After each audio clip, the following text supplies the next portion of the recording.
ఇంకా సేవ మానేయాలి. కుటుంబం పోషించబడడం చాలా ఇబ్బంది అవుద్ది. ఈ 14-18 గంటల నుంచోనే సువార్త చేస్తుంటారు. నిలబడి తిరుగుతూ ఉంటాను, నడుస్తూ ఉంటాను, ఎక్కడో చోట ఆగుతా. కొంతమంది సేవకులే అన్నారు, మాంసం తిన్నామని మెడలో వేసుకుంటామా, ఏంటిది పొద్దున మోచబిళ్ళ వేసుకున్నట్టుగా అని కొంతమంది కూడా అన్నారు. ఇంకా నన్ను కొట్టి ఈడ్ చేస్తూ ఉన్నాడు, ఇలాగ పట్టుకుని విసిరేస్తూ ఉన్నాడు. వాళ్ళకేదో జీవితకేది పడిపోవాలని, వాళ్ళకి కఠినమైన శిక్షించాలని రాలేదు. నేను పోలీస్ స్టేషన్లో పోలీసుల సమక్షంలో సువార్త చెప్పి 7-8 మంది ఒకేసారి మధ్యలో పెట్టి పంచి కొడుతుంటే ఎలా ఉంటుంది? నెత్తి మీద కొట్టి వెళ్ళిపోతూ ఉండవు, లేకపోతే తన్నేసి వెళ్ళిపోతూ ఉండవు.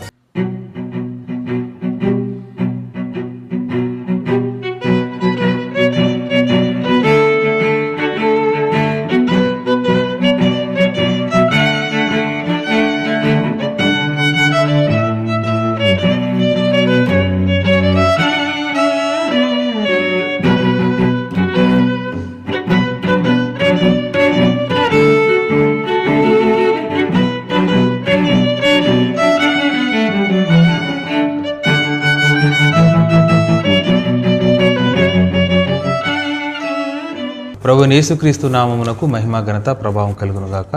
మరొక మంచి సాక్ష్యంతో మీ ముందుకు ఈ విధంగా రావడానికి దేవాతి దేవుడు చూపిన కృపను బట్టి దేవునికి వందనాలు స్తోత్రాలు చెల్లించుకుంటూ ఉన్నాను. మనతో ఉన్నటువంటి సహోదరులు స్టాన్లీ సుధాకర్ గారు. మీరందరూ వీరిని సోషల్ మీడియాలో చూసే ఉంటారు. వారు చేస్తున్నటువంటి సువార్త నిశ్శబ్ద సువార్త. మీకు కనిపిస్తున్న విధంగా ఆ బోర్డు మెడలో తగిలించుకొని రోజుకు 18 గంటలు వారు వీధి మధ్యలో నిలబడి అనేక మందికి ఆ విధంగా సువార్త ప్రకటిస్తూ ఉన్నారు. వారి పరిచర్య చాలా భిన్నమైనది. వారు ఈ విధమైన సువార్త చేయటానికి గల కారణం వారి రక్షణ సాక్ష్యాన్ని, ఈ పరిచర్యలో వారికి ఎదురైనటువంటి అవమానాలు, నిందలు, దెబ్బలు, అలాగే దేవుడు మహిమపడిన విధానం, ఇవన్నీ కూడా వారి ద్వారానే అడిగి మనం తెలుసుకున్నాం. మరి స్టాన్లీ సుధాకర్ గారు ప్రస్తుతం వారు హైదరాబాద్లో ఉంటున్నారండి. హైదరాబాద్ని కేంద్రంగా చేసుకొని మన భారతదేశంలో లెక్కలేని ప్రాంతాలు, ఇంచుమించు అన్ని రాష్ట్రాలు వారు తిరిగారు. రాష్ట్రంలో అనేకమైన ప్రాంతాల్లో మరి వారి యొక్క రక్షణ సాక్ష్యాన్ని, అలాగే వారి సేవ అనుభవాల్ని మనందరం ఈ సాక్ష్యం ద్వారా మనం అయ్యా వందనాలు. బ్రదర్, చాలా సంతోషం అండి. మనం దాదాపు 2 years అనుకుంటాం మనం చేయాలని ప్రయత్నం చేస్తూ ఉన్నాం. మనకి సమయం అనుకూలించాలి, ఆ దేవుని ఏర్పాటు ఇప్పుడైంది. మరి దేవునికి స్తోత్రం. అయితే అయ్యా, మొదటగా మీ రక్షణ సాక్ష్యాన్ని చెప్పి ఈ విధమైన పరిచర్య మీరు ఎంచుకోవడానికి కారణం చెప్పండి. ఎందుకంటే ఇలాగా వేసుకొని ఎండనక వాననక ఆ నిశ్శబ్దమైన సువార్త, సైలెంట్ గాస్పెల్, ఇది ఎలాగ మీరు ప్రేరేపించబడ్డారు?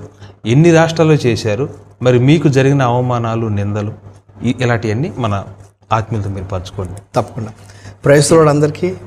ప్రభువైన యేసుక్రీస్తు నామములో మీ అందరికి కూడా ద ల్యాంప్ మినిస్ట్రీస్ ఛానల్ తరపున మీ అందరికీ మరొకసారి హృదయపూర్వక వందనాలు తెలియజేస్తున్నాం. సహోదరుడు చెప్పినట్టుగా నా పేరు స్టాన్లీ సుధాకర్, వెస్ట్ గోదావరి భీమవరం వాసిని.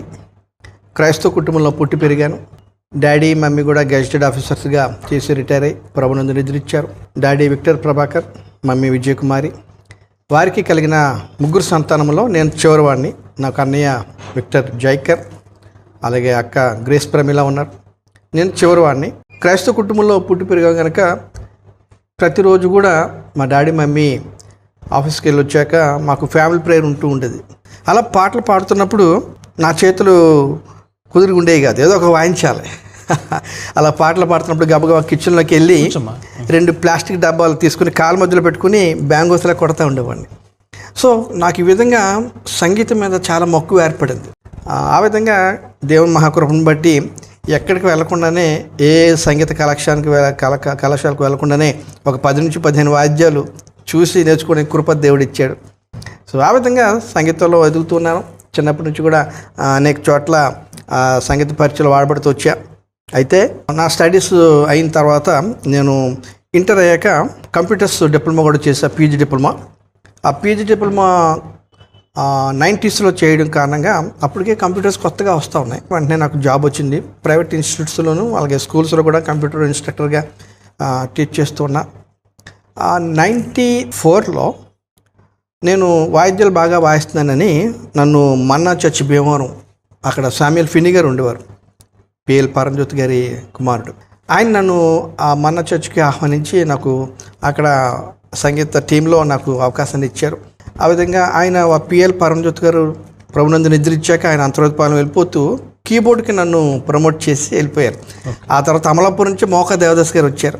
మోకా దేవదాస్ గారికి వచ్చాక కూడా ఆయనతో పాటు చాలా గ్రామాల్లో ప్రతిరోజు బహిరంగ వీధి కూడుకులు ఉండే, బహిరంగ సువార్త ఉండేవి. నేను పగలంతా కంప్యూటర్ జాబ్ చేసుకుంటూ ఈవినింగ్స్ మన్నా మినిస్ట్రీస్తో పాటు అనేక గ్రామాల్లో స్వార్థ పరిచయలు, సంగీత పరిచయలు వాడబడుతున్నా. అయితే 96 ఆగస్టు 4 ఆదివారం ఆ రోజు మోకా దేవదాస్ గారు దైవజనుడు చెప్తున్న మాట ఏంటంటే, హెబ్రీలో ఉన్న మాట, ఇంత గొప్ప రక్షణ నువ్వు నిర్లక్ష్యం చేస్తే ఎలాగో తప్పించుకుంటావు అనే మాట నిజంగా ఆ రోజు సూటిగా నాతో మాట్లాడింది. క్రైస్తవ కుటుంబంలో పుట్టి పెరిగా, ఎన్నో వందల వర్తమానాలు వింటూ వచ్చా. కానీ ఆ రోజు ఆ వాక్యం నన్ను చాలా ఆలోచింపజేసింది.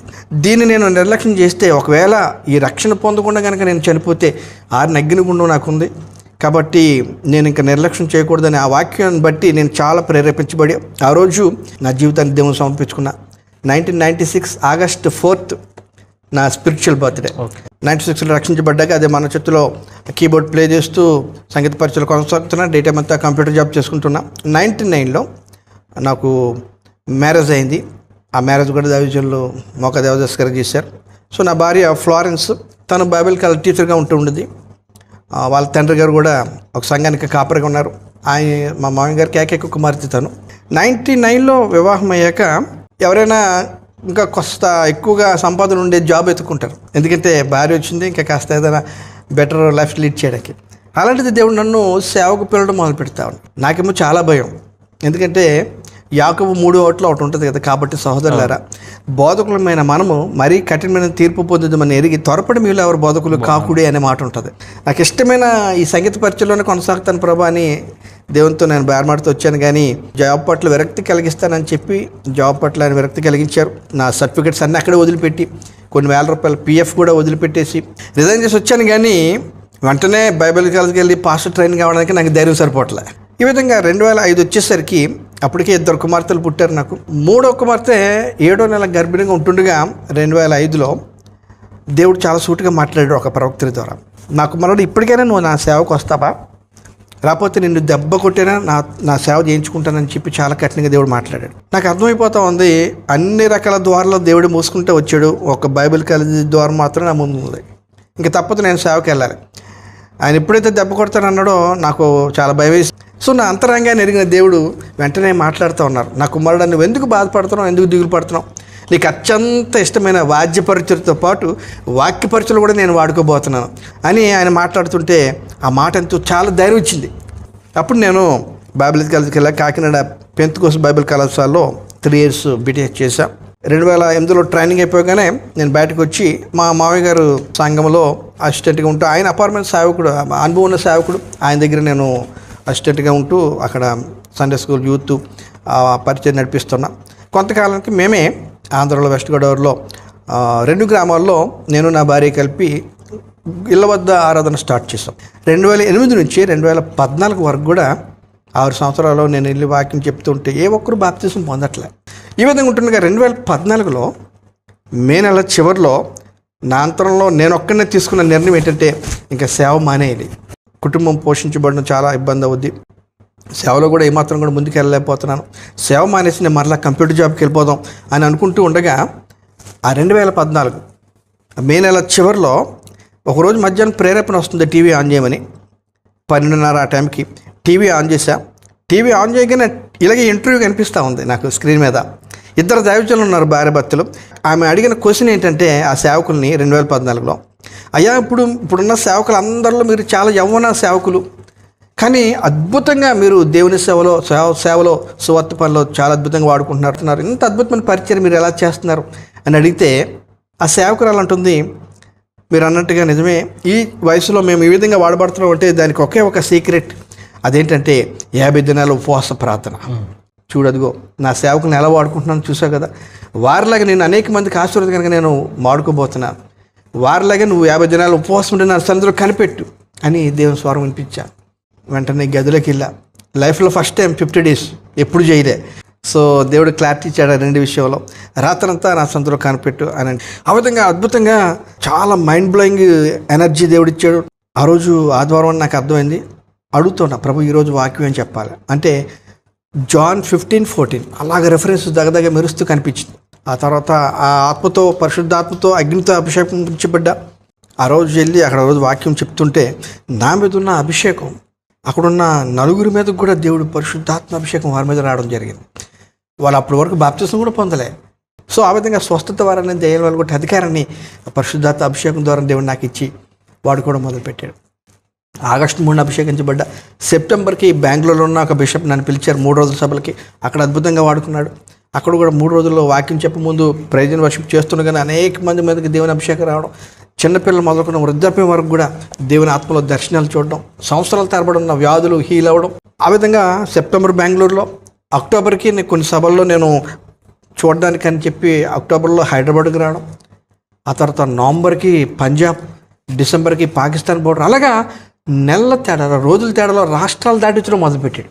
ఆ విధంగా మాట్లాడుతుండగా అప్పుడు దేవుడు మాట్లాడుతున్నాడు, నాకు అందుబాటులో నువ్వు హైదరాబాద్లో ఉండమని మాట్లాడాడు. ఒక్కడనే హైదరాబాద్ వచ్చా.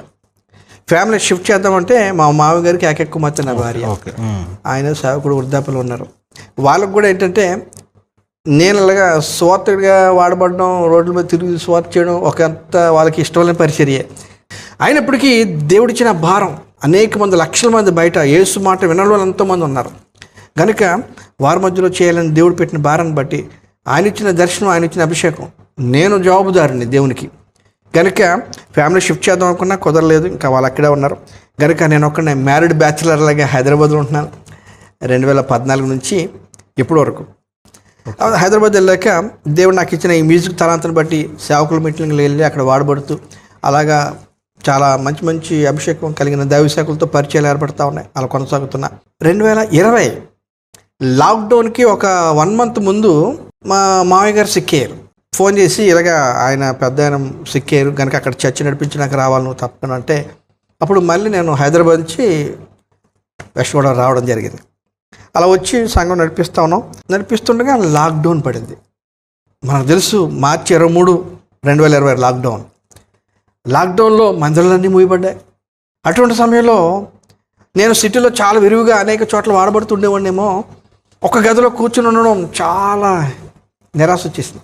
ఒకరోజు మోకాళ్ళ మీద పడి ఏడుస్తున్నా, ప్రభా ఏంటి పరిస్థితి, అద్భుతంగా హైదరాబాద్ ప్రాంతాన్ని తీసుకెళ్ళి అనేక చోట్ల వాడుకుంటూ వచ్చావు కదా, ఈరోజు ఒంటరిగా రూమ్లో కూర్చోవాల్సిన పరిస్థితి అంటే అప్పుడు ఆయన అంటున్నాడు మాట, నిన్ను నేను దేశాలు దాటించిపోతున్నాను అన్నమాట. హల్లెలూయా. సో మనకు తెలీదు రేపేంటో. ఇంకా క్వారంటైన్లో మాస్క్ పెట్టుకుని చాలా చెరసాల అనుభవం అనిపించాము మనం. కొన్ని దినాలకి దేవుడు నన్ను ఒక ఇంటికి వెళ్ళి ప్రేయర్ చేయమని ప్రేరేపిస్తున్నారు. ఆ రోజు ఈవినింగ్ 7:30 ఆ టైంకి నేను అలాగే వెళ్ళి డోర్ కొట్టా. వాళ్ళు డోర్ ఓపెన్ చేసి, అయ్యో బ్రదర్ మీరా ఈ టైంలో వచ్చారేంటంటే, సో ఇంటికి వెళ్తే నన్ను ఎందుకు పంపించాడో నాకు ఏమైనా అర్థమైందంటే, ఆ ఇంటి యజమానురాలకి చాలా సంవత్సరాలుగా 22 సంవత్సరాలుగా మోకాలు నొప్పులు, ఇంకా థైరాయిడ్, షుగర్, బీపీ, చాలా రకాల మల్టిపుల్ డిసీజెస్తో ఆమె బాధపడుతూ ఉంటారు. సో పరిశుద్ధాత్మ ప్రేరేపిస్తుండగా ప్రార్థన చేస్తూ ఉండగా 2 నిమిషాల్లో సంవత్సరాల తరబడి ఉన్న మోకాలు నొప్పి ఆ కట్టలను దేవుడు కాల్చిపడేశాడు. దేవుని స్తోత్రం. 22 సంవత్సరాలుగా కుర్చీల మీద ఉన్న ఆమె మోకరించి చేతులే అరగంట ఏడుస్తూ ప్రార్థన చేస్తుంటే భర్త 3 కుమారులు ఆశ్చర్యపోతూ ఉన్నారు. అద్భుతమైన స్వస్థత దేవుడు ఇచ్చాడు. ఆ రోజు అలాగే కూర్చున్నాం, ప్రేయర్ అయిపోయాక కాఫీ ఇచ్చారు, తాగుతూ అప్పుడు నేను చెప్తున్నా, నేను హైదరాబాద్ వెళ్ళాలి, లాక్డౌన్లో ఉన్నాం, బస్సు ట్రైన్ చూస్తున్నాను కానీ నడవట్లే, రాష్ట్రాల మధ్యలో సరిహద్దులు మూసేశారు, టికెట్ 3,800 ఉంది బస్సు టికెట్ లాక్డౌన్లో. చూసి ఇంతది ఎలాగా అనుకుంటా ఉన్నా. ఆ రోజు వాళ్ళ ల్యాప్టాప్ ఓపెన్ చేసి చూస్తే బస్సు ట్రైన్ నడవట్లేదు కానీ పక్కన ఇండిగో ఫ్లైట్ తిరుగుతుంది.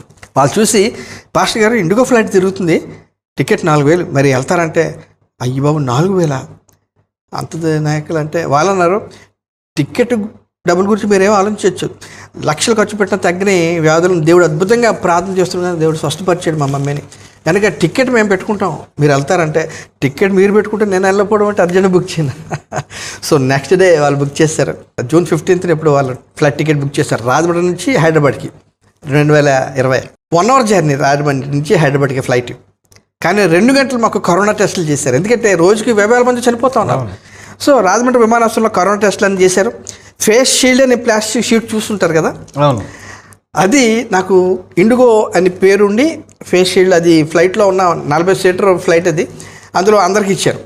అందరం పెట్టుకుని కూర్చున్నాం, ఫ్లైట్లో కూర్చుని అందరూ గ్రహాంతర వాసులాగా ఉన్న అందరూ ఫస్ట్ టైం కదా పెట్టుకోవడం, అది చూసి అందరం నవ్వుకుంటా ఉన్నాం. హైదరాబాద్ దిగిపోయాక చూస్తే ఆ ఫ్లైట్లో షీట్లో ఉన్న ఫ్లైట్లో దిగిన మా దగ్గర మాత్రం ఫేస్ షీల్డ్ ఉంది. అందరూ తీస్తారు అలాగానే. నాకు తీయబుద్ది అవట్లే, ప్రొటెక్షన్ బాగుంది, సరే ఉంచేద్దామని అది అలాగే ఉంచేస్తూ హైదరాబాద్లో ఆ ఫేస్ షీల్డ్ పెట్టుకుని తిరగడం మొదలుపెట్టా. తిరుగుతుంటే దాని మీద ఇండిగోనే ఉంది, ఫ్లైట్ బొమ్మ వేస్తుంది. జనం అంతా నన్ను ఎంతగా చూడడం మొదలుపెట్టారు. ఎందుకంటే బయట ఎక్కడ లేదు అలాంటిది, మాస్క్సే ఉన్నాయి. ఆ గెటప్ ఇది చూసి ఇది ఫారినర్ అనుకుంటా, చాలా సౌండ్ పార్టీ అనుకుంటా, రిచ్ అనుకుంటా, ఫ్లైట్లో దిగాడు, దాని మీద ఫ్లైట్ బొమ్మ ఉంది అని అందరూ ఎట్టు వెళ్తుంటే అలాగా నన్ను చూస్తూ ఉన్నారు. ఎంతైనా అందరు అటెన్షన్ మన మీద ఉంటే కాస్త మనకి ఇబ్బంది ఉంటుంది కదా. 10-15 రోజులు అయ్యాక అనిపించింది, అరే అనవసరంగా అందరంతా మనం చూస్తున్నారు, ఇదైతే బాగానే ఉంది కానీ తీసేద్దామంటే దీనివల్ల మంచి ఉపయోగకరంగా ఉంది. అయితే ఇండిగో అని ఉంది కదా, అందుకని అది ఫ్లైట్లో ఇచ్చినట్టుగా తెలుస్తుంది, విమానం బొమ్మ ఉంది. ఇండిగో ఫ్లైట్ బొమ్మ కవర్ చేసేస్తే ఇది మనకు ఉపయోగపడుతుంది, అందరూ కూడా మన వైపు చూడడం తగ్గిస్తారు, అది కవర్ చేసేద్దాం అని అనిపిస్తూ ఉంది. అప్పుడు దేవుడిచ్చిన అద్భుతమైన ఆలోచన ఏంటంటే యెషయా 35లో బూదిగంత నివాసులారా నా వైపు చూచి రక్షణ పొందండి అనే మాట. అంటే నీ వైపు చూడకూడదు ప్రజలు, ఇండిగో వైపు కూడా చూడకూడదు, రక్షకుడైన దేవుని వైపు చూడాలన్న మాట గుర్తు చేశాడు. అబ్బా, ఆ మాట గుర్తు చేసిన వెంటనే లుక్ అట్ జీసస్ అనే మాట స్ట్రైక్ అయింది. వెంటనే అంత వచనాన్ని మనం చేయలేం కదా. ఇండిగో స్థానంలో ఆ పైలో లుక్ అట్ జీసస్ అనే మాట దేవుడు అప్పుడు ఇచ్చాడు. యేసు వైపు చూడండి, రక్షకుడు ఆయన ఒకడే, ఆయన వైపు చూడండి అన్న మాట నోరెప్పకుండా చదువుతున్న ప్రతి వాళ్ళకి చెప్పే గొప్ప అవకాశం. చాలా సంతోషం అనిపించింది. వెంటనే వెళ్ళిపోయి స్టిక్కరింగ్ చేసే వాళ్ళారా లుక్ అట్ జీసస్ అని చెప్పిస్తా ఉన్నా ఆ ఫేస్ షీల్డ్లో పైన. అయితే కింద చాలా ప్లేస్ ఉంది కదా, మరి దాన్ని ఏం చేస్తామని దేవుడు అడుగుతా ఉన్నాడు. ఇది కూడా చూస్తే అప్పుడు జీసస్ లవ్స్ యూ అనే మాట ఇచ్చాడు దేవుడు. ఫస్ట్ కళ్ళుకి గ్యాప్, చూడడానికి గ్యాప్ వదిలేసి ఆ కింద పార్ట్లో జీసస్ లవ్స్ యూ అని స్టిక్కరింగ్ చేసుకుని ఆ ఫేస్ షీల్డ్ పెట్టుకుని జనాలకి వెళ్ళిపోవడం మొదలుపెట్టా. సో కరోనా కోసం అది నాకు ప్రొటెక్షన్గా ఉంది. అదే సమయంలో ఆ ఫేస్ షీల్డ్ మీద ఉన్న స్టిక్కర్ వల్ల నిశ్శబ్దంగా సువార్త వెళ్తూ ఉంది. చూడండి, మందిరాలు భూమిపడిన వేళ, నోరిప్పకుండా మనమేమో మాస్కులు పెట్టుకున్న వేళ, సువార్త చెప్పడానికి అవకాశం లేని దినాల్లో అద్భుతమైన ఆలోచన దేవుడు ఇచ్చాడు. సో ఆ విధంగా ఆ ఫేస్ షీల్డ్ మీద జీసస్ లవ్స్ యూ అని, జీసస్ సేవ్స్ యూ అని, జీసస్ హీల్స్ యూ అని, అలాగే కొన్ని సంవత్సరాలు యేసు రక్తం ప్రతి పాపంలో మనం పవిత్ర చేస్తుందని, ఆ విధంగా ఒక్కొక్క వాక్యాన్ని స్టిక్కర్ పెట్టుకుని తిరుగుతూ ఉన్నా నిశ్శబ్దంగా. చదువుకున్న వాళ్ళంతా చూస్తూ ఉన్నారు. అయితే నేను గమనించింది ఏంటి, సిటీలో అన్ని రాష్ట్రాల ప్రజలు ఉంటారు అక్కడ జీవనోపాధి కొరకు. కనుక నేను తెలుగులో పెడితే ఓన్లీ తెలుగు తెలిసిన వాళ్ళే కనెక్ట్ అవుతున్నారు, మిగతా వాళ్ళంతా కొత్తగా చూస్తాం, వాళ్ళకేం అర్థం అవ్వట్లే.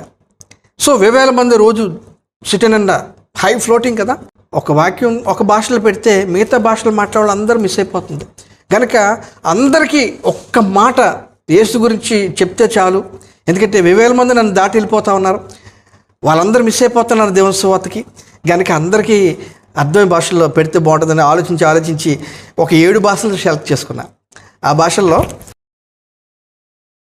ఫస్ట్ జీఎస్ లవ్స్ యూ అని, రెండోది యేసు తుమ్సే ప్యార్ కర్రే అని నేషనల్ లాంగ్వేజ్ హిందీ, మూడోది మదర్ టంగ్. ఈ 4 కన్నడ, మరాఠీ, తమిళ, మలయాళం, ఈ 4 అదర్ టంగ్. సో పైనుంచి 3 international language, national language, mother tongue వరకు 3 భాషల్లో నేను మేనేజ్ చేయగలుగుతున్నా సువార్త. ఇది మరాఠీ, ఇది తమిళం, మలయాళం. సో యేసు నిన్ను ప్రేమిస్తున్నాడు, జీసస్ లవ్స్ యూ అని 7 భాషల్లో పెట్టుకు తిరుగుతూ ఉన్నా. ఇదైపోయాక 2025 నుంచి దేవుని ఆత్మ మరింతగా ప్రేరేపిస్తుంది ఏంటంటే జీసస్ కమింగ్ సూన్. యేసు త్వరలో రాబోతున్నాడు. ఎందుకంటే మన కళ్ళ ముందుకు వచ్చేసినాయి సూచనలు. సో ఎక్కడ చూసిన యుద్ధ వాతావరణం, కరువులు, భూకంపాలు, సునామీలు. గనక ఏదైతే యుగాంతానికి సూచనని యేసు చెప్పి వెళ్ళారో అవన్నీ మన కళ్ళ ముందుకు వచ్చిన రణాల్లో మనం ఉన్నాం. సో ఈ విధంగా నా మెడలోకి ఈ సువార్త బోర్డు రావడం జరిగింది. దేవుడి గురించిన సాక్ష్యం అది. ఆ షీల్డ్ నుంచి ఈ విధంగా వచ్చింది. ఓకే. రోజుకి ఎన్ని గంటలు చేస్తారండి అలాగా? హైదరాబాద్ పట్టణంలో లక్షల మంది అన్ని రాష్ట్రాల నుంచి పొద్దున 7 నుంచి వాళ్ళ ఏ మూల నుంచి ఆ మూలకి వెళ్ళడానికి, పనులకి, స్కూల్స్కి, కాలేజెస్కి, ఆఫీసెస్కి వెళ్తూ ఉంటారు కదా. 7-7:30 దాటేసరికి బస్సులు క్యాచ్ చేయడానికి జనం వస్తూ ఉంటారు. అందుకని ఆ జనం ఉన్నప్పటి నుంచి నేను సువార్త మొదలుపెట్టి 7ంటికి బయటకు వచ్చి జనం ఎక్కడున్నారో అక్కడే తిరుగుతూ ఉంటారు. రోజుకి మినిమం ఒక 1000 మందినా చదవాలని చెప్పి సిటీ అంతా తిరుగుతుంటా. ఒక 15 కిలోమీటర్స్ నడిచే ఆరోగ్యం దేవుడు నాకు ఇచ్చాడు. 15 కిలోమీటర్లు నడుస్తా రోజుకి. అలాగే 14 నుంచి 18 గంటల వరకు ప్రజల మధ్యలో జనం ఎక్కడ ఉంటే అక్కడే తిరుగుతూ ఉంటా. వాళ్ళు చదవాలి, చదువు రాని వాళ్ళు ఎవరో అడగాలి, అప్పుడు వాళ్ళకి సువార్త చెప్తా ఉన్నా. ఈ 14-18 గంటల నుంచోనే సువార్త చేస్తుంటారు? నిలబడి తిరుగుతూ ఉంటాను, నడుస్తూ ఉంటాను, ఎక్కడో చోట ఆగుతా, జనం ఎక్కడ ఉంటే అక్కడ ఆగుతాను, అక్కడ ఎంతమంది ఉంటారో అంతమంది చదివే వరకు వాళ్ళ మధ్యలో ఉంటా. ఆ తర్వాత మళ్ళీ నడుచుకుంటూ వెళ్ళిపోతా.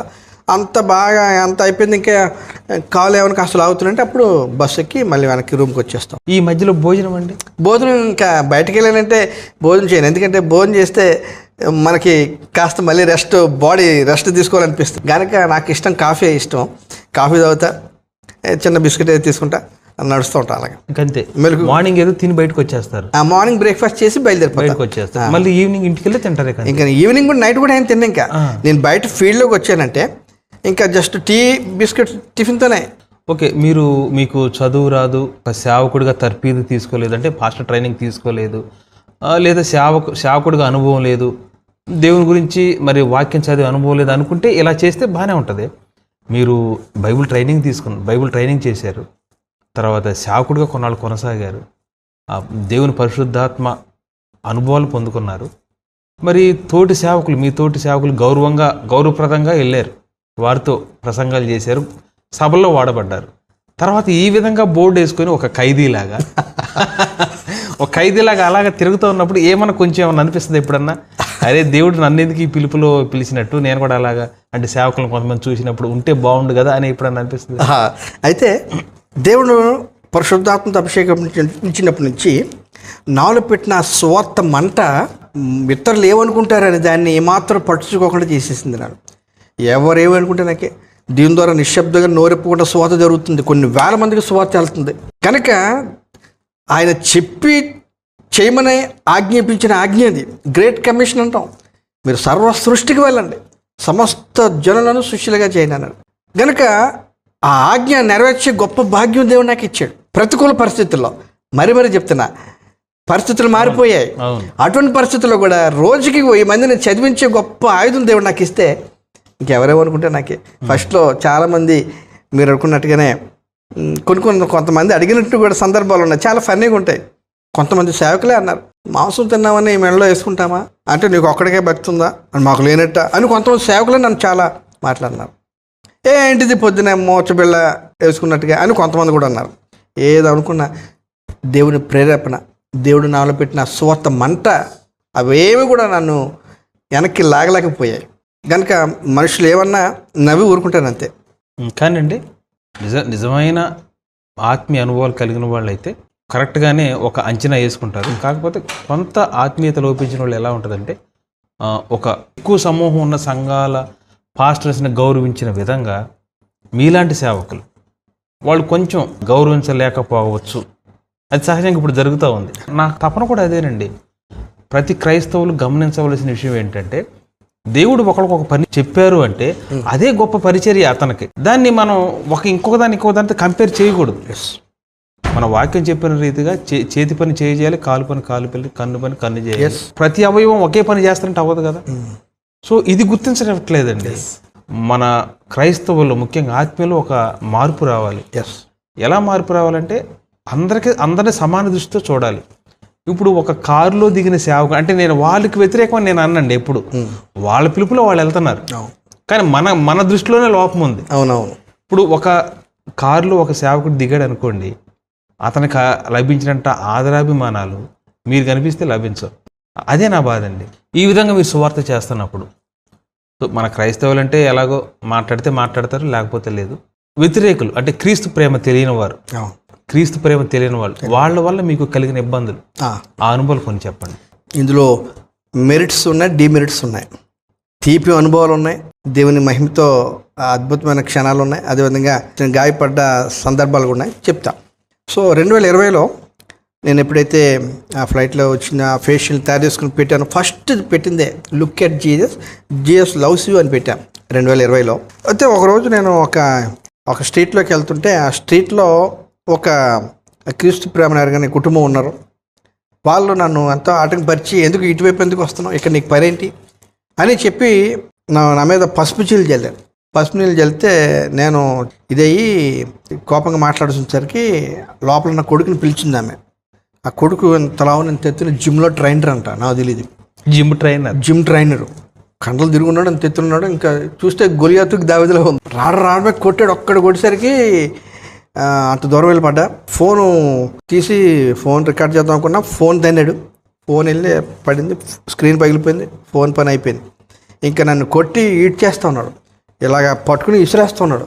వెయిట్ లిఫ్టర్ కదా, నన్ను పట్టుకుని విసురుతుంటే నేను ఆ బ్యాలెన్స్ తట్టుకోలేక అలా వెళ్ళి రోడ్డు మీద పడి ఎన్ని రాళ్ళు దిగిపోయినాయి, చెప్పులు ప్యాంట్ దిగిపోయి, ప్యాంట్ మోకాల్లో కూడా రాళ్ళు గుచ్చిపోయినాయి, తల మీద కొట్టబడి తల అడ్డు పెట్టాను, ఇక్కడ ఈ గాయమైంది, ఈ హేలు కూడా వంకరైపోయింది. పిచ్చి ఒక అరగంట ఫుట్బాల్ ఆడిచాను నన్ను. ఫస్ట్ అటాక్ నా మీద 2020 జూలైలో 70-80 మంది ఆ స్ట్రీట్లోంచి నన్ను కొడుతుంటే వచ్చి చూస్తున్నారు, కానీ ఒక్కడ కూడా ముందుకు వచ్చి నన్ను అడ్డుపడలే. కారణం వాడి పర్సనాలిటీ, వాడు నాకు ఇస్తున్న తీవ్రమైన హెచ్చరికలు, వార్నింగ్లు. అది అయిపోయాక ఫస్ట్ టైం చెప్తున్నా, ఇది తప్పు నాయనా, మత ప్రచారం తప్పు కాదు, నువ్వు చేసుకోవచ్చు, రాజ్యాంగం ఇచ్చిన హక్కు అని చెప్తుంటే వినిపించట్లే. లాభం లేదని పోలీస్ స్టేషన్కి వెళ్ళా. అక్కడికి వెళ్ళా, అప్పటికే షివర్ అయిపోతున్నా, నా మీద అటాక్ అయింది, ఇవన్నీ రక్తాలు కారుతున్నాయి. సో వెళ్ళా, నేను చెప్పిన కండిషన్లను కూడా వాళ్ళు ఎఫ్ఐఆర్ రాశారు. వాళ్ళు పోలీసులు కూడా పంపించి ఎంక్వైరీ చేస్తే వాడి మీద ఫుల్ నెగిటివ్గానే వాడి మీద వచ్చింది. నాకు అనుకూలంగా వాళ్ళంతా చెప్పారు. ఆ చెప్పిన పూర్వపదాలను బట్టి, వాళ్ళు మాట్లాడిన దూషించిన మాటలను బట్టి, నన్ను గాయపరిచిన దాన్ని బట్టి వాళ్ళ మీద అట్రాసిటీ కేసు ఫైల్ అయింది, SC/ST అట్రాసిటీ కేసు. సో ఆ కుటుంబం అంతటికి స్టేషన్ తీసుకొచ్చి ఆ CA చెప్తా ఉన్నాడు, అమ్మ మేము ఎంక్వైరీ చేసాం, చాలా తీవ్రమైన సెక్షన్ మీ మీద పడింది, జీవిత ఖైదు మీకు కుటుంబానికి పడబోతూ ఉంది, ఇంత తీవ్రంగా ఆయన గాయపరిచారు మీరు, ఆయన అసలు ఏం మాట్లాడలేదంటే అది జస్ట్ అది పెట్టుకున్నాడు, జీసస్ లవ్స్ యూ, యేసు నన్ను ప్రేమిస్తున్నాడని చిన్న పెట్టుకుని తిరుగుతుంటే మీకేంటి ఇబ్బంది, ఆయన ఏమైనా మీ దేవి దేవతలను దూషించాడా, మిమ్మల్ని ఏమైనా ఇబ్బంది పెట్టాడా, ఏమీ లేదు కదా, అలాంటి ఆయన్ని మీరు ఎందుకు కొట్టారు అది అని చెప్పి ఆయన చీవట్లేసి ఆయన క్షమిస్తే, ఆ పాస్టర్ గారు ఆయన క్షమిస్తే, ఆయన విత్డ్రా చేసుకుంటే ఈ కేసు, అప్పుడు మీరు ఇంటికి వెళ్ళి మీ ఇంట్లో భోజనం చేస్తారు. లేదంటే నేను క్షమించను, వాళ్ళకి అలాగే శిక్ష పడాలి అని ఆయన కనుక అంటే, అది బయట జీప్ రెడీగా ఉంది, మిమ్మల్ని ముగ్గురిని తీసుకెళ్ళి చలపల్లి జైల్లో వేస్తామని చెప్పి మీకు 10 నిమిషాలు టైం ఇస్తున్నా, ఇల్లు ఆలోచించుకుండానే వాళ్ళని బయటకు పంపించాక నా దగ్గర కూర్చుని, ఆయన పేరు CI నరసింహారావు అని ఉంది లేబుల్ మీద, హిందూ అని నాకు అర్థం అవుతా ఉంది. ఆయన వచ్చి కూర్చుని, పాస్టర్ గారు మిమ్మల్ని ఈ విధంగా రక్తాలతో గాయాలతో ఉండడం చూసి చాలా నాకు బాధగా ఉంది అని చెప్పి, మిమ్మల్ని ఒక మాట అడగచ్చా అన్నాడు.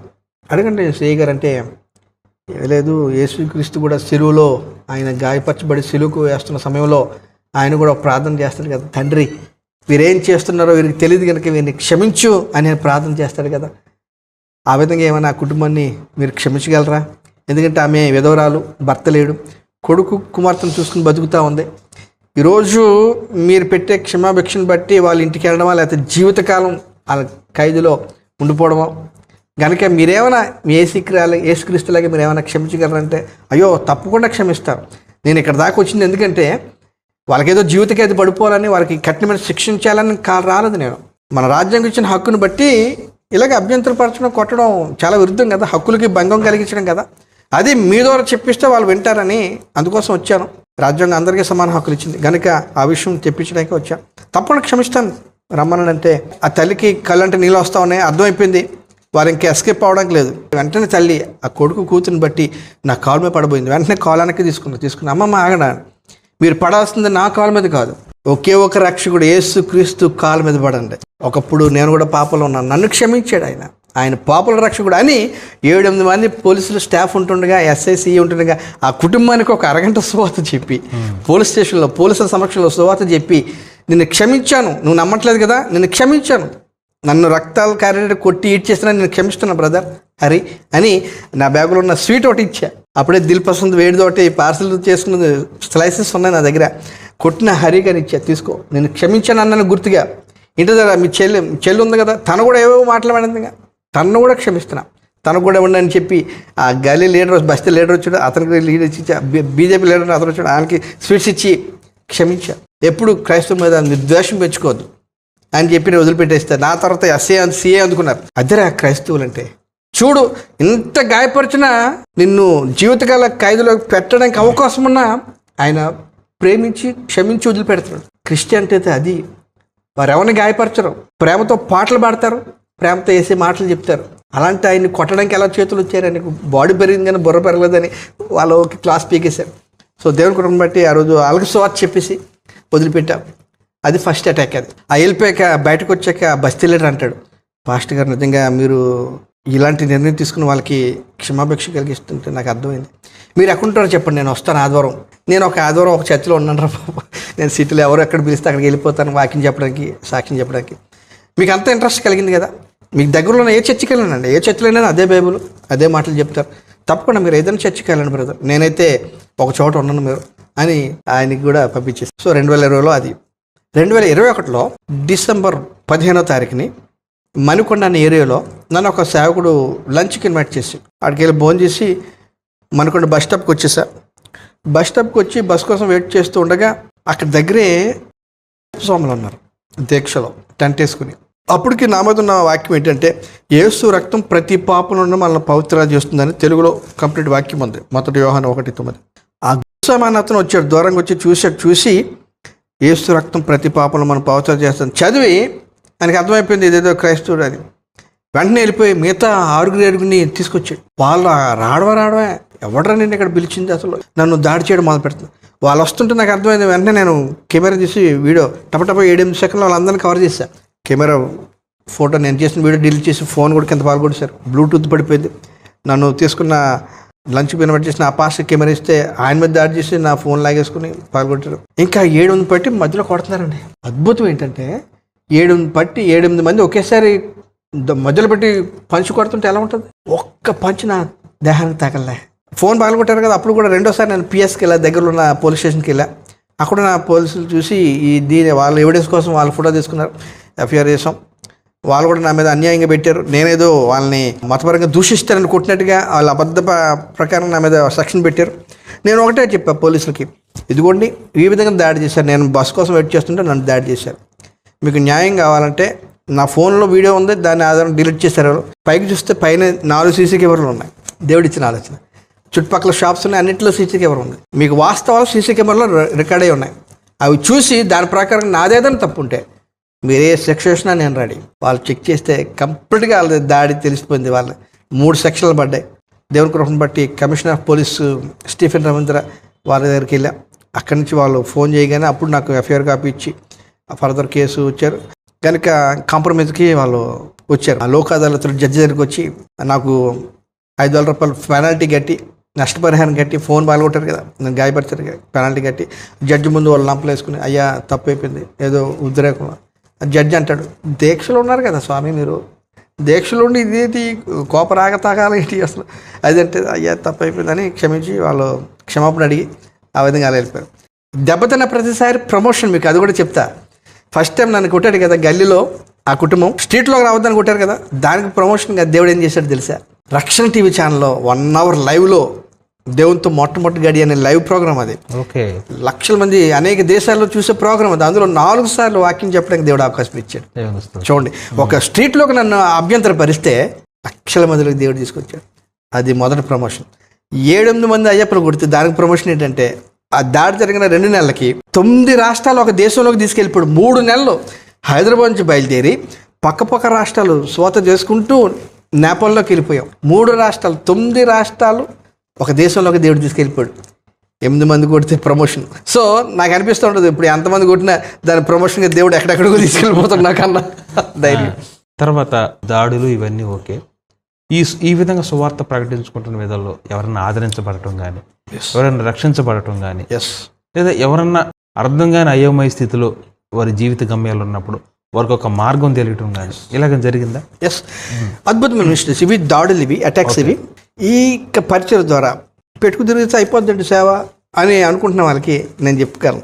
నా దగ్గర ఉన్న సాక్ష్యాలు ఎటువంటి సాక్ష్యాలు అంటే, ఈ బోర్డు పెట్టుకుని నేను బస్ స్టాప్లో నిలబడినప్పుడు ఒక అదర్ స్టేట్ గర్ల్ చదువుకుంటా ఉంది. తను మరాఠీ ఫ్యామిలీ, మహారాష్ట్ర ఫ్యామిలీలో తను ఉంటా ఉంది. తనకి ఎప్పటి నుంచో క్రిస్టియానిటీ మీద ఒక ప్రేమ. తను చూసి అంకుల్ అని చెప్పి పలకరిస్తే, మాట్లాడితే, అంకుల్ నాకు జీసస్ అంటే చాలా ఇష్టం, కాకపోతే నా కుటుంబంలో అంతా అన్యులే అని తను ఇంట్రెస్ట్ని చెప్తే, అప్పుడు నేను లోకల్గా ఉన్న ఒక స్త్రీల ప్రార్థన గుంపుకి ఆవిడని కనెక్ట్ చేసి, నేను కూడా వాట్సాప్లో అనేక వాక్యాలు పంపించి తనకు ఒక ప్రార్థన చేసి, సో ఆ విధంగా ఆ స్త్రీల పరిచయలో ఆవిడని కనెక్ట్ చేసి ప్రేయర్ టవర్స్తో ఆవిడని కలిపి మాట్లాడుతుండగా ఒక 4-5 నెలల్లో నా చేతులతో నేనే బాప్తిసం ఇవ్వడానికి దేవుడు కృప చూపించాడు. ఎవరిని ఊహిస్తారా? ఈరోజు ఎంతగా బలపడిందంటే, బాప్తిసం పొందింది, పరిశుద్ధాత్మ నింపబడింది, 7-8 భాషల్లో బైబిల్ చదువుతుంది తను. 7-8 భాషల్లో, English, Hindi, Urdu, Kannada, Malayalam, Greek, Arabic, so ఆ విధంగా రక్షణలోకి వచ్చిన వాళ్ళు ఉన్నారు. ఓ రోజు ఇలాగే నేను పెట్టుకుని వెళ్ళిపోతా ఉన్నా. ఎల్బీ నగర్ ఏరియాలో ఒక వ్యక్తి సైకిల్ మీద వెళ్ళిపోతా ఉన్నాడు. ఈవినింగ్ 5:36 అవుతా ఉంది. నేను వెళ్తూ ఉంటే ఒక వ్యక్తి ఎదురు వచ్చాడు. చూసి జీఎస్ లవ్స్ యూ అనే మాట చూసి టప్పని సైకిల్ దిగాడు. దిగి ఆగి, అయ్యా మీరు పాస్టర్ గారా అని అడిగాడు. అవును బయట ఒక్కసారి నా కోసం ప్రార్థన చేయాలని పక్కకు వచ్చాడు. ఆ రోడ్డు మార్జిన్లోకి వెళ్ళి చెప్తే చాలా ఆర్థిక ఇబ్బందులు ఉన్నాడు ఆ వ్యక్తి. ఆ రోజు కండిషన్ ఏంటంటే ఆఫీస్ నుంచి డ్యూటీ చేసి వస్తూ అతడు చనిపోవడానికి పాయిజన్ తీసుకుంది. ఆ రాత్రి చనిపోవడానికి సిద్ధపడిపోయాడు, ఆత్మహత్య చేసుకోబోతున్నాడు. అటువంటి కండిషన్ ఆలోచించుకుంటూ వెళ్తుండగా యేసు నిన్ను ప్రేమిస్తున్నాడని మాట చదివాడు. తప్పని దిగి తన కండిషన్ చెప్తే ఆ రోడ్డు పక్కనే ప్రార్థన చేస్తుండగా దెయ్యం కేకలేసి పరిగెత్తింది బయటికి. ఏదైతే ఆ రాత్రి చావుకి ప్రేరేపిస్తున్న దురాత్మ ఆమెలోంచి, ఆ యవనస్తుల్లోంచి దెయ్యం వదిలిపెట్టి వెళ్ళిపోయింది. అలా కూర్చుని పోయాడు. లేచాక అబ్బా దురాత్మ బంధకం నుంచి విడుదల బయటకు వచ్చాడేమో చాలా తెలివిగా కౌగిలించుకున్నాడు. వదిలిపెట్టలే. అయ్యా నిజంగా నాకు బతకాలనిపిస్తుంది ఇప్పుడు మీరు చెప్తున్న మాటలను బట్టి, తప్పకుండా నేను చాలా ధైర్యం పొందాడు. విడిచిపెట్టద్దు, నువ్వు దగ్గరలో ఉన్న సంఘానికి వెళ్ళు, ఒంటరిగా ఉండొద్దు, దేవుని సందులో ఉండు, బైబిల్ చదువుతూ ఉండు అని సంఘానికి వెళ్ళమని చెప్పా. చాలా ప్రేమతో పాపం నాకు మళ్ళీ ఒక ఛాయ్ దాబిచ్చి పంపించాడు. సో ఆ విధంగా చనిపోతున్న వ్యక్తులు ఈరోజుకి సజీవంగా ఉన్నారు. కేవలం ఒక మాట చదివి, ఆ భాషలో ఒక మాట చదివి దగ్గరకు వచ్చి ప్రేయర్ చేయగా దేవుడు అద్భుత కార్యం చేస్తాం. మరొక చోట అదర్ స్టేట్ వ్యక్తి మంచి టై కట్టుకున్నాడు, సూట్ కేసు పట్టుకుని వెళ్ళిపోతున్నాడు ఎటో. నేను బస్ స్టాప్లో ఉన్నా.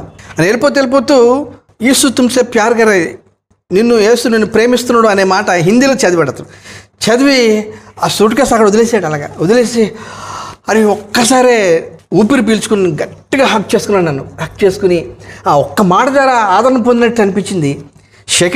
గట్టిగా హక్ చేసుకుని సెకండ్ ఇచ్చి చాలా తేలిగ్గా బస్ ఎక్కిపోయాడు. అతను ఏ కండిషన్లో ఉన్నాడో తెలియదు, కానీ యేసు నిన్ను ప్రేమిస్తున్నాడని ఒక్క మాట చదివి ఆ వ్యక్తి టెన్షన్ ఫ్రీ అయిపోయాడు. సో ఇలాంటివి చూస్తున్నప్పుడు నోరెప్పకుండా ఒక్క మాట ద్వారా చనిపోవడానికి సిద్ధమైపోతున్న వాళ్ళు, లేకపోతే కక్కవకమైపోయిన కుటుంబస్తులు, ఆ వ్యక్తులు ఎంతో ఆదరించబడడం, దేవుని సన్నిధిని అనుభవించడం, దేవునిలో బలపడడం నేను చూస్తున్నప్పుడు ఎంత సంతోషం అంటే ఎంతో ఆనందం. ఇలాంటి కార్యాలు ఎన్నెన్నో.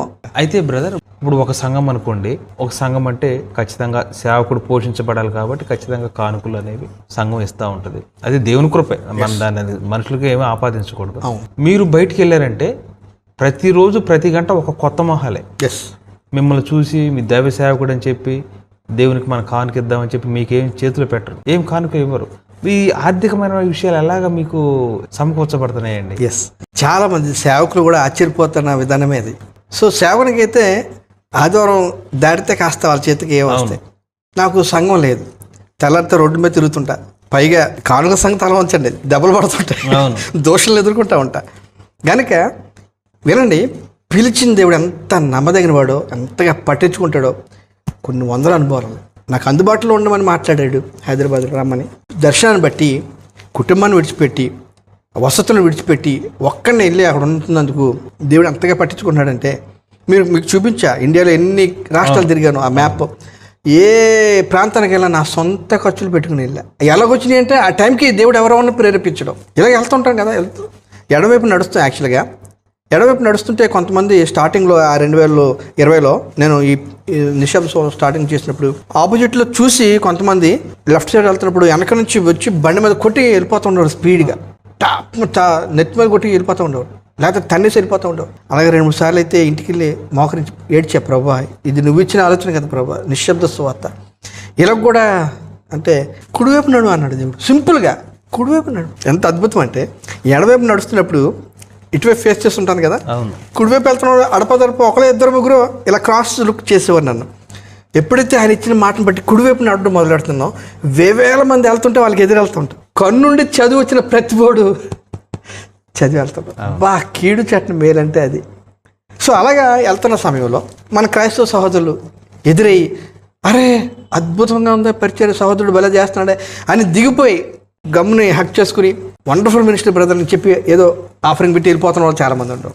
ఒకేసారి ఏమవుతుందంటే, నాకు ఏదైనా అదర్ స్టేట్స్ లాంగ్ డిస్టెన్స్ ఏదైనా నాకు జర్నీ ఉంది స్వార్థకి అని అనిపిస్తే దేవుడు నాకు ఎలా చేస్తారంటే, ఆ నెలలో 2-3 దేవుడు ప్రేరేపించడం నాకు తెలుస్తుంది. కాస్త బిగ్ అమౌంట్ 2-3 ఒకే నెలలో బ్రదర్ ఎందుకో మీకు ఆఫరింగ్ పంపించే ప్రేరేపణ వస్తుంది, పంపించి ఒకసారి వచ్చిందో చెక్ చేసి చెప్పండి అని వాళ్ళు చెప్తారు. అలాగే 2-3 ఒకే నెలలో పంపించారు అంటే అమౌంట్ ఎక్కువ వచ్చిందంటే నాకేంటంటే సిగ్నల్ ఏంటంటే ఏదో దూర ప్రయాణం ఉంది, సిద్ధపడాలి, అవి దగ్గర పెట్టుకుంటారు. ఆ విధంగా బ్రదర్. సో 11 సంవత్సరాలు అయింది సిటీకి వెళ్ళి. 11 సంవత్సరాల్లో 1 సంవత్సరం మనం ఇబ్బంది పడ్డా, ఆ తర్వాత నుంచి దేవుడు అద్భుతంగా పోషిస్తున్నాడు. చాలా సంతోషం. తర్వాత ఈ విధంగా మీరు చేస్తున్న సువార్తను బట్టి మేము కూడా ఇలాంటి సువార్త చేయాలని ఎవరన్నా ప్రేరేపించబడినటువంటి సహోదరులు ఉన్నారండి? నిజంగా ఈ లాక్డౌన్ నుంచి నేను చేసిన ఈ పరిచయం చూసి చాలామంది ప్రేరేపించబడ్డారు. ఇందులో ఏంటంటే నాకున్న మంట ఏంటంటే నేను ఒక్కడనే అంత ఏరియా కవర్ చేస్తా ఆ రోజుకి, నా ఒక్కడి ద్వారా అంత ఏరియా కవర్ అవుద్ది. సో ఇలాగ ప్రతి ఒక్కొక్కరు ఈ స్వార్థని చేపడితే ఎంత బాగుంటుంది అని ఆలోచిస్తుంటే ఆ స్టార్టింగ్ డేస్లోనే ఈ ఫేస్ షీల్డ్తో పాటు నాకు టీషర్ట్ మీద దేవుడు ఆలోచన ఇచ్చారు. ఆ టీషర్ట్ మీద కూడా వాక్యాలు ప్రింట్ చేయించి అవి ఇలాగ స్వార్థ చేస్తాను అనుకున్న వాళ్ళకి నేను కూడా మొదలుపెట్టాను. అలాగా అవి కూడా ఇంచుమించు కొన్ని వేల టీషర్ట్లు ఇండియా మొత్తం స్ప్రెడ్ అయినాయి. ఈ విధంగా ఈ బోర్డు కూడా కావాలని ఒక 7-8 రాష్ట్రాలను పరిధిలో ఒక 10 మంది సేవకులు వాళ్ళు కూడా అడిగారు, మాకు కూడా ఉండయి అంటే తప్పకుండా అని వాళ్ళు కూడా ఒక 10 బోర్డ్స్ ఇచ్చా. 7-8 రాష్ట్రాలు ఉన్నారు వాళ్ళు, మహారాష్ట్ర, కర్ణాటక, కోయంబత్తూర్, కేరళ, కన్యాకుమారి, ఆంధ్ర, తెలంగాణ, ఈ రాష్ట్రాల్లో ఒక 10 మంది సేవకులు ఈ బోర్డ్స్ ధరించి వాళ్ళ ఏరియాలో నిశ్శబ్ద సువార్త చేస్తూ ఉన్నారు. దేవుని స్తోత్రం. చివరిగా అయ్యా, ఇదే పరిచర్యతో అంటే దేవుడు ఇచ్చిన పిలుపుతో ఇలా కొనసాగుతూ వెళ్ళాలని అనుకుంటున్నారా? ఇంకా నాకు ఈ తాపత్రయం ఉంది, ఈ పని చేయాలని కోరిక ఉంది, ఏదైనా ఉందా? ఎస్, ఈ సువార్త చేస్తున్నప్పుడే ఒక స్వరం నాకు వినిపిస్తూ ఉంది. అదేంటంటే ప్రతి మందిరంలో ప్రార్థన బృందం ఉంటుంది, గాయక బృందం ఉంటుంది, వాయిద్య బృందం ఉంటుంది. ఈ మధ్య టెక్నికల్ బృందం వచ్చింది, లైవ్ హ్యాండిల్ చేస్తున్నారు టెక్నికల్ టీం. అయితే సువార్త బృందం ఉండలేదు. దేవుడు మాట్లాడుతున్నాడు స్పష్టంగా, ప్రతి చర్చికి ఈ బృందాలతో పాటు సువార్త బృందం ఉండాలి. సువార్త బృందాలను సిద్ధం చేయి, సువార్త బృందాల కొరకు నువ్వు వాళ్ళకి మాట్లాడు అని దేవుడు మాట్లాడాడు.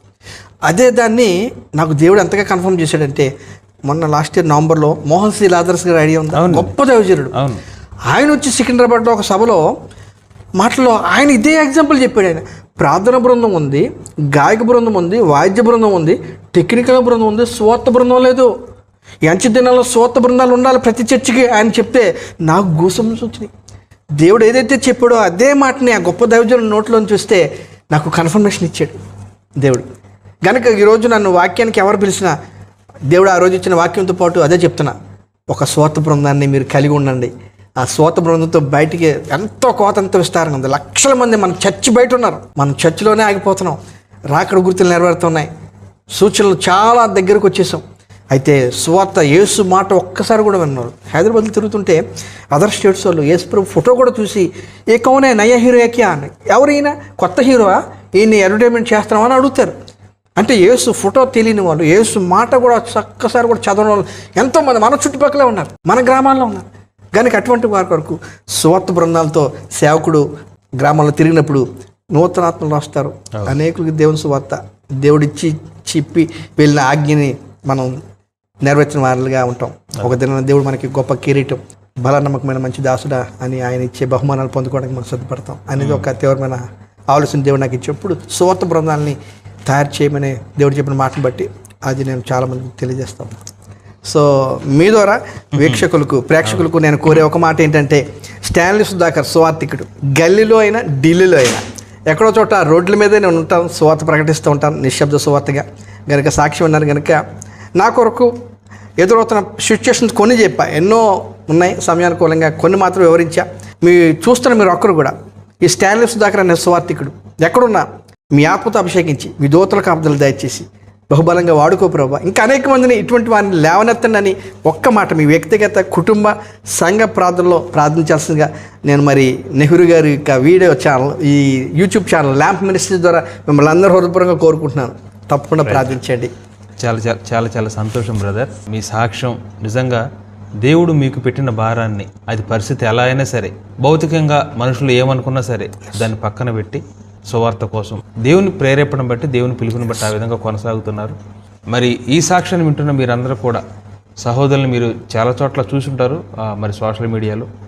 ఇలాంటి సేవకులను కూడా మనందరం గుర్తించాలి, వారి పరిచర్యని గుర్తించాలి. మరి ఎక్కువగా వారు చేస్తున్న పరిచర్య కొరకు మీరందరూ ప్రార్థించాలని నేను ఆశపడుతూ ఉన్నాను. మీరు ఎవరన్నా పిలిస్తే పరిచయకు వెళ్ళే ఉద్దేశం ఏమైనా ఉందా, లేకపోతే ఇదే పరిచర్య చేస్తారా? పిలుస్తుంటారు. ఎందుకంటే దేవుని మహాకృప, వాక్యానికి ప్రతి సండే ఒక కొత్త చర్చిలోకి వెళ్తుంటాను. అక్కడ వాక్యం చెప్తా, ఈ సాక్ష్యాన్ని కూడా చెప్పమని అడుగుతారు. అలాగే ఇచ్చిన తలాంతను బట్టి వర్షిప్ చేయమని అడుగుతారు. కీబోర్డ్ ప్లే చేస్తుంటా. అలాగే దేవుని మహాకృప సిటీలో ఇంగ్లీష్ టు తెలుగు ట్రాన్స్లేషన్ చేస్తున్నా, హిందీ టు తెలుగు ట్రాన్స్లేషన్ కూడా దేవుడు వాడుకుంటున్నాడు. కనుక అనేక తలాంతులతో దేవుడు నంపాడు. యవనస్తుల రిట్రీట్స్ కండక్ట్ చేస్తుంటా, బైబిల్లోంచి అనేక కాంపిటీషన్స్ కండక్ట్ చేసి యవనస్తుల్ని నడిపించడంలో వాడుకుంటున్నాడు. సో విన్నారు కదండి, బ్రదర్ చెప్పిన పరిచర్యలు అన్నీ కూడా ఒకవేళ మీ సంఘాల్లో అవసరం అయితే నేను బ్రదర్ నెంబర్ మీకు కింద ఇచ్చాను, కనిపిస్తూనే ఉంది కదా, ఆ నెంబర్కి మీరు కాంటాక్ట్ అయ్యి ఖచ్చితంగా బ్రదర్ చేస్తున్న పరిచర్యలను మీ సంఘాల్లో వాడుకోవచ్చు. మరి ఎంత విలువైన సాక్ష్యాన్ని, వారి సమయాన్ని, నిజంగా ఇది 2 సంవత్సరాల నిరీక్షణ అండి, దేవుని కృప ఈ రోజుకి అయ్యింది. వారి సాక్ష్యాన్ని మనతో పంచుకున్నారు. ఈ సాక్ష్యాన్ని మీద మీలో అనేక మంది వీరు చేస్తున్న సువార్త ద్వారా మరి ప్రోత్సహించబడ్డారని నేను నమ్ముతున్నాను, అలాగే విశ్వసిస్తున్నాను. అంటే ఇదే సువార్త కాదు, దేవుడు మీ ఏ విధమైనటువంటి తలంపిస్తే ఆ విధమైన సువార్తలు మరి మనందరం ముందుకు వెళ్ళే సమయం, సహోదరుడు అన్నట్టుగా మరి అంత్యకాలాలు ఎటు చూసినా సరే అనేకమైన సూచనలు మనకు కనపడతా ఉన్నాయి. యుద్ధాలు జరుగుతూ ఉన్నాయి, కరువులు కనపడతా ఉన్నాయి, మానవత్వం ముఖ్యంగా నశించిపోతూ ఉన్నాయి. కన్న తల్లిదండ్రులే పిల్లల్ని చంపుతూ ఉన్నారు, పిల్లల తల్లిదండ్రులు చంపుతూ ఉన్నారు. మరి ఎన్నో మనం వినకూడని చూడకూడని లోకంలో మన మధ్య జరుగుతూ ఉన్నాయి. మరి ఎంతకంటే సూచనలకే ఆధారాలు ఇంకా ఏమి ఉంటాయి చెప్పండి. సో కనుక మనందరం కూడా మనకు చేతనైన పరిచర్య, ప్రభు శక్తిని పొందుకొని మనం చేయాలని సహోదరుని బట్టి నేను ఎంతగానో దేవునికి వందనాలు చెల్లిస్తూ praise the Lord. Thank you అన్నాడు. Thank you. యేసయ్యా నీవు లేక ఉండలేముగా, నీవు తోడుంటే మా బ్రతుకు పండగేనుగా. యేసయ్యా నీవు లేక ఎండమావిగా, నీవు తోడుంటే మా గుండె నిండు బావిగా మలిగిన దీప